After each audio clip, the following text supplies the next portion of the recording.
Hey everybody, Captain CA here, and welcome back to the FlatsClass YouTube channel. I am not giving you swimming lessons today. No, I'm home.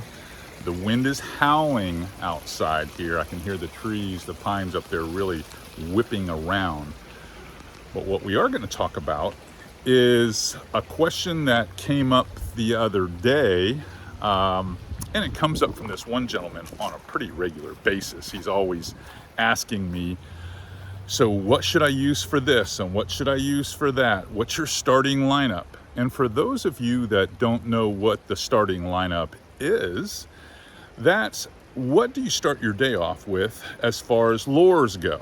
So what are you tying on your top 3-4 rods in the boat that you know you're probably going to have a high percentage of catching a fish right off the bat? Well, we're going to come up here to the boat and talk about it because that varies from region to region. It also varies from season to season. So I'm going to say that we're going to make this a little more generic, but it's going to be about springtime, early summer.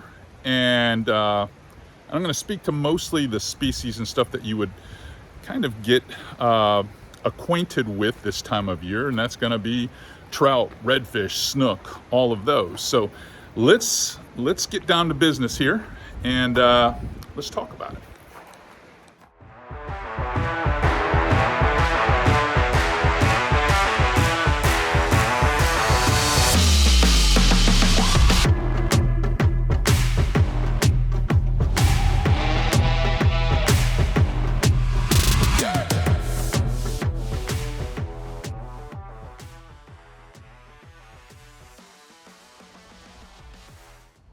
All right, like we kind of hinted or foreshadowed in the intro, it really depends on geographic location, number one, and time of year, number two.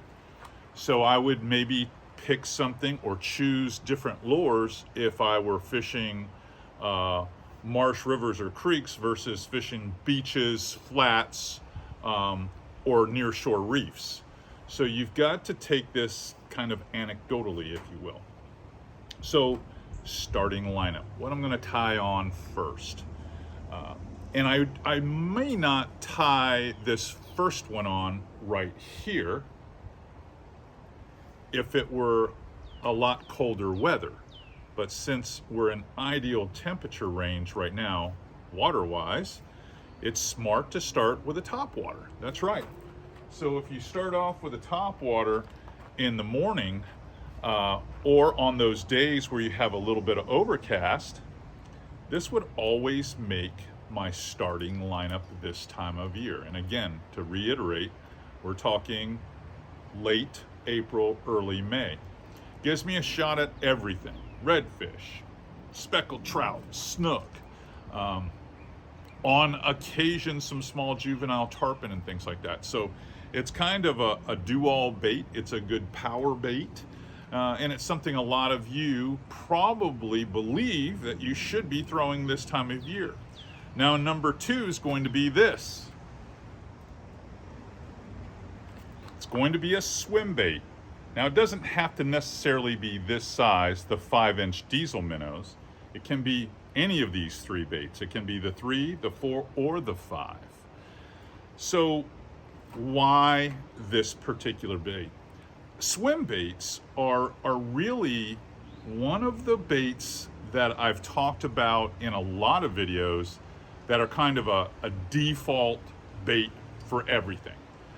If you're fishing water depths between 2 foot or even 18 inches all the way up to 6 feet, it's hard not to want to throw a swim bait. Now, this time of year, as you can see with those colors that I just showed you, the colors are going to be more minnow-like, more pinfish-like, mullet-like, pilchard, something like that. So you're not going to be throwing, if I were in the winter or the late fall, I'd be throwing a lot more root beers or oranges, things that would have some darker, some blacks. But this time of year, I'm throwing those lighter translucent colors like pearl blue glimmer, like beer run. Those are good choices. So all things being equal, we've got partly cloudy to sunny skies. We've got fairly clean water, especially this time of year before we hit the rainy season. Swim baits would probably be everybody's number 2. So the first 2 may not have, really surprised you. Let's talk about number 3. Number 3, fast moving twitch bait. It's gonna be the Mirrolure. And this is the 17 MR size, so a little bit smaller size. You can also throw the 14 MR as pictured here. One of these 2 baits typically do a really good job this time of year, and it's because a lot of the shallow turtle grass and eelgrass flats are just teeming with pinfish. Lots of pinfish or small pilchard bait.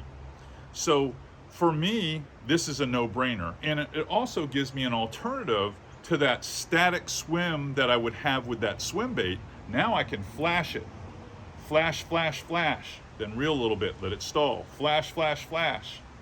Reel it a little bit, stall.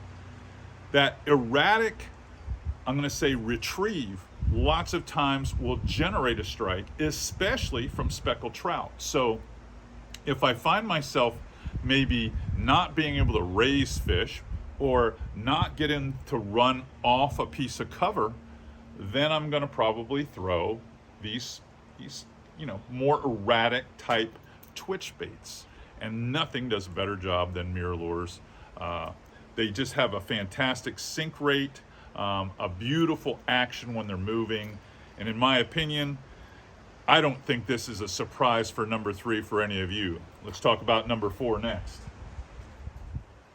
Number 4, as pictured right here, is the jerk shad. Now, I didn't put the smaller jerk shad in here because now we're getting to the time of year when we get higher tides. And I find myself on the higher tide phases working oyster bars where I don't want to get hung up, or skipping mangroves where I have an opportunity to get way back in some of these holes and drag out snook and redfish. That's why the 5-inch, this is the 5-inch jerk shad from Z-Man, does such a good job on a Chinlocks hook. The way the Chinlocks works is, if you really look closer, you can see the weight is on the rear part of the hook bend, which makes this bait fall more down this way rather than head first. So when I skip it in there, I've got that extra time to start darting this back and forth underneath the mangrove limbs. And this does a fantastic job of sub-walking when you're working it.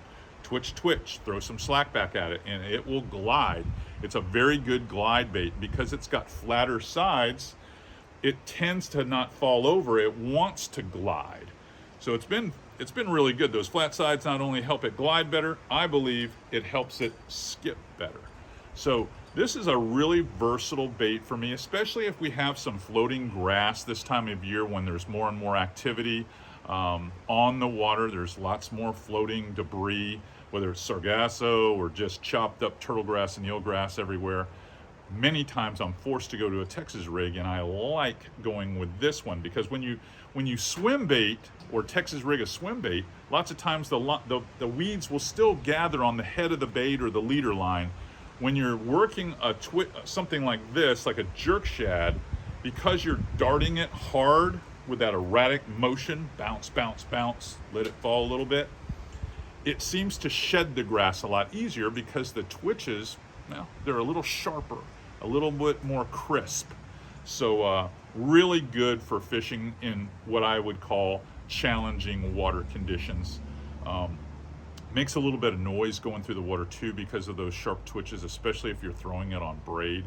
But I would say that number 4 in my starting lineup would definitely be the jerk shad.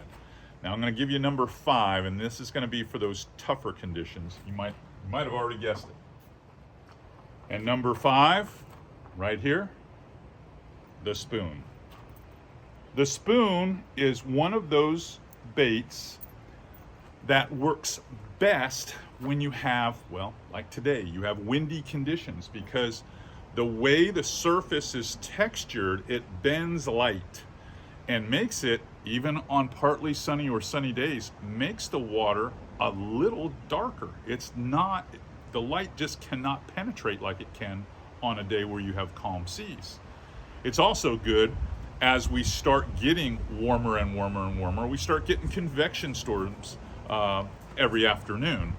And if you're fishing during those periods and you're not in lightning, I'm not condoning that, folks. And you've got this overcast sky because there's impending storms that are building over the land, you start to see you getting plenty of thick cloud cover. Spoons are excellent.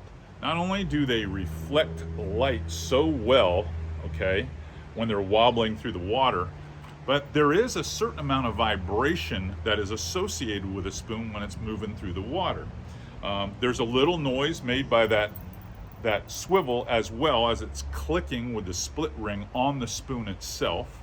I don't typically flutter the spoon that much, but sometimes when I go over some of these harder rocky points that have a lot of what I call chopping mullet during the activity periods, like the salooner periods, I do that so that it makes contact with the rocks and in the bottom, and it gets the attention of whatever opportunistic redfish or snook that might happen to be on that same rocky point mixing in with those mullet. So number 5 in the starting lineup for late spring, early summer is going to be an Aqua Dream spoon. So I hope you guys really enjoyed this little video.